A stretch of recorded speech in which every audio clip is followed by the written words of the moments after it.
So I rarely, if ever, send food back. There has to be something quite disastrous about it. This is But disastrous. that's not a well cooked steak. So it's bordering on the cusp of being sent back. The other issue with it is you can see there are really big, thick salt grains on it. And I think if you're gonna salt meat right before you serve it, you should use a flake salt, something that'll dissolve and be a much more gentle experience on your Hmm. tongue, because that coarse rock salt is just going to be like offensively salty. But that's not that's actually a rare steak. Yeah, well, guess what? This asshole is sending it right the fuck back. That's ridiculous. I mean, I'm going to assume, look, if you, this is going to sound very shittily of me, but I apologize in advance. If you're going to go to a Where steakhouse was that it? I'm going to go to, I don't know. It's not mine. I don't know. Like I said, I screenshotted it off that guy's account who made the poll. If you're going to a steakhouse with me, my Yeah. expectation is you're going to order it at whatever your temperature is, medium or below. If you order medium well, I'm kicking you right out of my party and out of the restaurant. But medium or below, Aggressive. my expectation Yeah. is it's coming out within a few degrees of where we're at. If I'm ordering medium rare, to me, this is on the cusp Yeah. of blue steak. I mean, certainly you can tell Yeah. that we'll go back to it. So you have this, the nice crust on the outside, but then you have what is Then it's that, been an eighth of an overcooked. inch, right? You have an eighth an inch of gray area, but then It's banding. there's a It's large banding.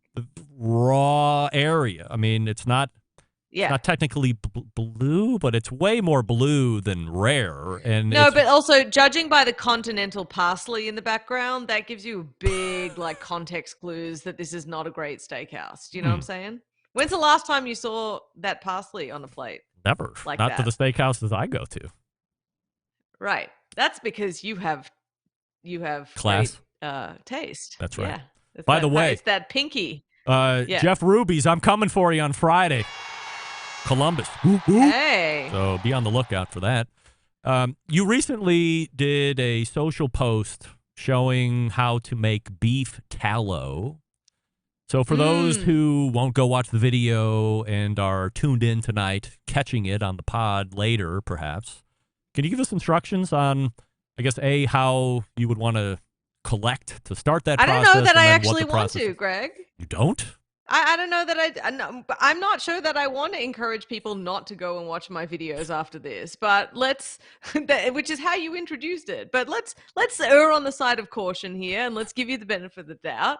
Effectively, You're creating you throw urgency it is what all you're in. doing. That's what I'm saying. I'm That's saying, right. like, would you eat this if dot dot dot? Only find out the rest by watching the video.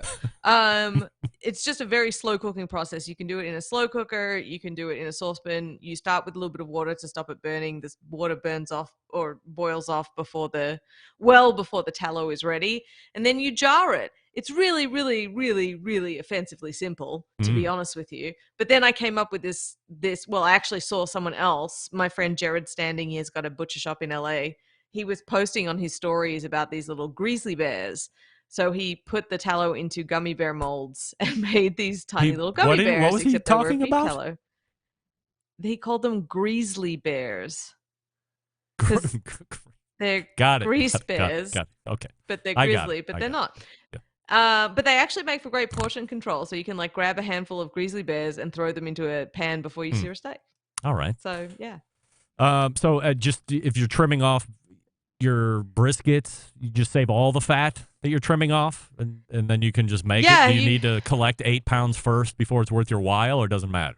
no, it doesn't matter. It's not one of those things. But in fact, I mean, it's always a good idea to collect trimmings, and especially for anyone out there that's also a hunter, it's an easy way to add fat back in when you grind your venison as well. You can make venison brisket burgers. That sounds exciting to me, to be honest. But you don't. You can do it with a small saucepan. That's fine. Not to ask the dumb questions here, but that's what I do Do best, it. so other people don't feel obligated to not ask questions. Does it I'm add excited. a noticeable beef flavor to whatever it's added to, or is it a different option of fat? It's different. So different animals, like the hallmark of beef tallow is it's still quite crumbly in texture. Pork fat and lard is obviously softer, and then on top of that, softer again is duck fat, where you can just scoop it out of the jar without crumbling it out of the jar. And they all have a unique smell, but where they really come into their own is when you brown them and warm them up. So you're Mm. basically forcing the Maillard reaction on that fat, browning the fat, developing extra flavor compounds, and that's when you'll start getting magical flavor